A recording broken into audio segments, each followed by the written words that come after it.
చెప్పినట్టు. అయితే ఈ పరిస్థితి ఎందుకు వచ్చింది అని ఈ మాట్లాడిన వాళ్ళు ఎవరైనా సరే, లేదు 95% పీపుల్ శివాజీకి సపోర్టుగా ఉన్నారు అని చెప్పి కుక్కతోక నడిపిస్తున్న ఒక జర్నలిస్టు, కుక్క నడిపిస్తుంది తోకని, అంతేగాని తోక కుక్కని నడిపించదు. అలాంటి ఒక మహానుభావుడైన సీనియర్ జర్నలిస్టు మాట్లాడిన తరువాత ఈ సమస్యకి పరిష్కారం లభించలేదు కాబట్టే మనం ఇక్కడ కూర్చోవాల్సి వచ్చింది. ఏం చేసుంటే బాగుండేది అని ఏ ఒక్కళ్ళు ఆలోచించట్లేదు. ఏంటి, ఆ రోజు శివాజీ మాట్లాడిన దానికంటే ముందుగా ఆ ఫ్యాషన్ మాల్లో నిధి అగర్వాల్ పైన జరిగిన అప్పుడు, ఇప్పుడు మనము టెర్రరిస్టులు పట్టుకోవాలి అంటే జూమ్ చేసి ఏదైతే ఇన్పుట్ ఉంటుందో జూమ్ చేసి మనుషుల్ని గుర్తిస్తారు కదా, మరి వాళ్ళు కూడా ఒక రకంగా టెర్రరిస్టులే. నిధి అగర్వాల్ పైన అలా చేసిన వాళ్ళని గన పట్టుకుని ఉన్నట్లయితే శివాజీ అక్కడ మాట్లాడి ఉండేవాడు కాదు. ఇది ప్రభుత్వ వైఫల్యంగా నేను ఫీల్ అవుతున్నా. షీ టీమ్స్ ఉంది కదా, ఏం చేస్తుంది షీ టీమ్స్? పోలీసు ఉన్నారు, ఏం చేస్తున్నారు? వాళ్ళకి అవసరం లేదా? పోనీ సుమోటోగా అయినా తీసుకోవచ్చు కదా, ఎందుకు చేయలేదు? మొదటి రోజు ఈ టాపిక్ మీద మాట్లాడినప్పుడు మీరు టెర్రరిస్టులు పట్టుకున్నట్లే మామూలు సమాజంలో తిరుగుతున్న టెర్రరిస్టులు ఉన్నారు, వీళ్ళని పట్టుకోండి అని మాట్లాడితే ప్రభుత్వానికి చీమ కొట్టలేదు. దాంతో ఇదేదో నేను ఒక సంఘ సంస్కర్తని అన్నట్లు శివాజీ మాట్లాడినప్పుడు అక్కడ కోతుల్లాగా కిచ్చ నవ్వారు.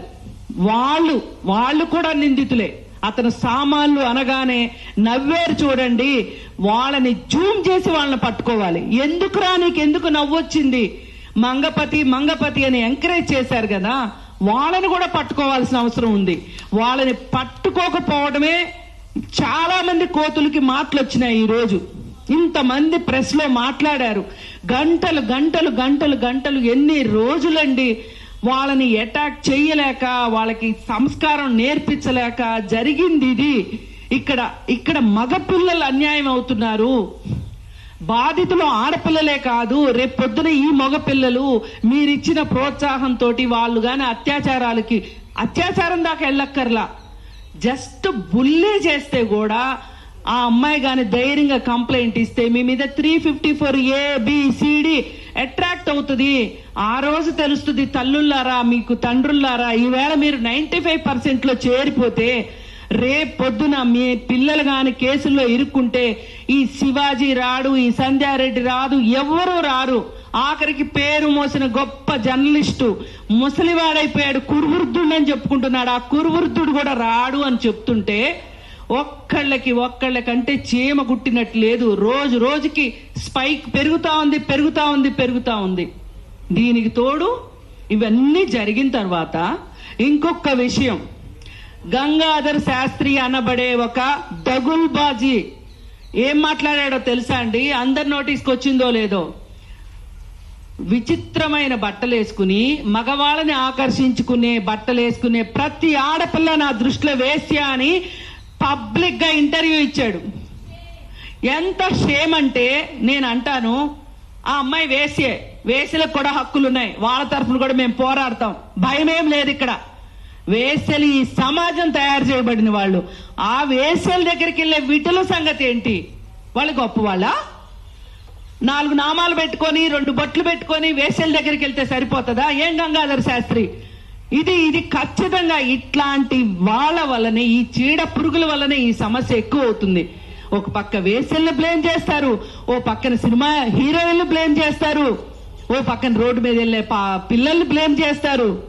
ఇలా బ్లేమింగ్ చేసుకుంటా వెళ్తే ఈ బ్లేమింగ్ ఆధారంగా మగపిల్లలు ఇదేదో నేను చేయవలసిన కార్యక్రమం మాత్రమే అనుకుని చేస్తే రక్షించటానికి గుర్తు పెట్టుకోండి, అలాంటి వాళ్ళ కోసం కూడా మళ్ళీ మా జేఏసీఏ పనిచేస్తుంది. ఎందుకంటే దీనిలో నాశనం అయిపోయే పిల్లలు ఎవరంటే పేదవాళ్లే, అట్టడుగు వర్గాల వాళ్లే.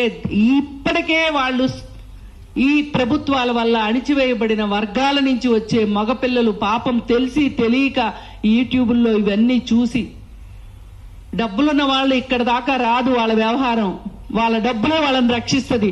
ఈ రోజు శ్రవణ్ కుమార్ని రక్షించినట్టు. కానీ పేదవాళ్ళు బలవుతారు. ఆ పేదవాళ్ళకు కూడా మేమే అండుంటామని చెప్తున్నా.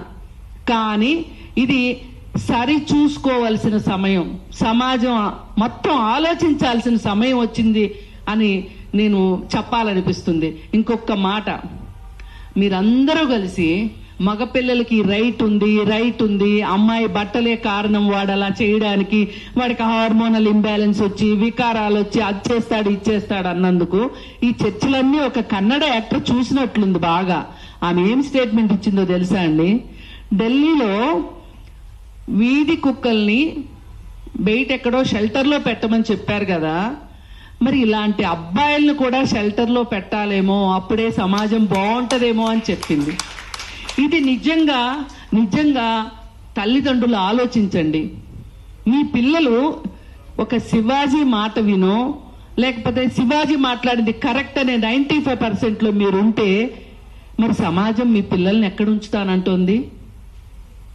చట్టాలు ఉన్నాయి, చట్టాలని గౌరవించండి. నేను ప్రెస్ను కూడా కోరుకునేది సవినయంగా, ఒక చట్టం ఉంది అని చట్టం గురించి చెప్పండి. ఈ మొత్తం చర్చలో ఎక్కడా చట్టం అనేది లేకుండా అయిపోయింది. మనం చట్టంలో ఉన్నాం, అది గుర్తుపెట్టుకోండి. నేను ఇక్కడ ఏం మాట్లాడినా చట్టం ప్రకారమే మాట్లాడతాను, చట్టం ప్రకారమే మాట్లాడాను అన్ని ఇంటర్వ్యూల్లో కూడా. కానీ నేను మరి చాలా మర్యాదస్తురాల్ని. వీళ్ళ దృష్టిలో చీర కట్టుకున్నాను, నిండుగా ఉన్నాను, పెద్ద బొట్టు పెట్టుకున్నాను, చాలా సాంప్రదాయబద్ధంగా ఉన్నాను. నన్నెంత ట్రోల్ చేశారో తెలుసా అండి? మరి అందరికంటే ఆద్యురాలు పూజ్యురాలు సంధ్యక్కని ఎంత ట్రోల్ చేశారు? మేమేం పాపం చేశాము మీరు ఇంత ట్రోల్ చేయడానికి? సమాజం బాగుండాలనే చెప్తున్నాం. ఇప్పుడు కూడా ఎవరైనా నష్టపోతే శివాజీ లాంటి వాడు కాదు సుమా. ఎవరైనా మధ్యతరగతి పిల్లలు నష్టపోతే వాళ్ళకి కౌన్సిలింగ్ ఇవ్వడానికి, వాళ్ళకి చట్టపరమైన సహాయం ఏదైనా చేయడానికి మేము సిద్ధంగా ఉన్నాము.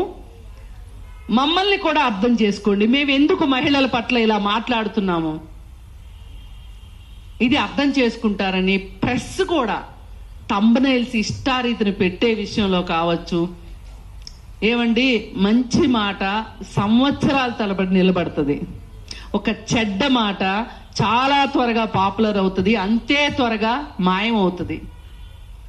ఇది గుర్తుపెట్టుకోవాలని ప్రెస్ను కూడా కోరుకుంటూ, అమ్మాయిల హక్కు, ఆడవాళ్ల హక్కు వస్త్రధారణ, ఇంతకంటే మాట్లాడటానికి ఏం లేదు.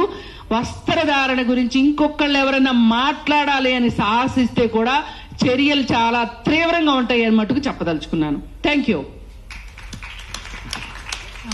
ఈ ప్రెస్ మీట్ ముగింపుని POW అధ్యక్షురాలు సంజయ్ ఇస్తారు. కింద కూడా కొంతమంది ఉన్నారు, మాట్లాడతారేమో బహుశా. సరే.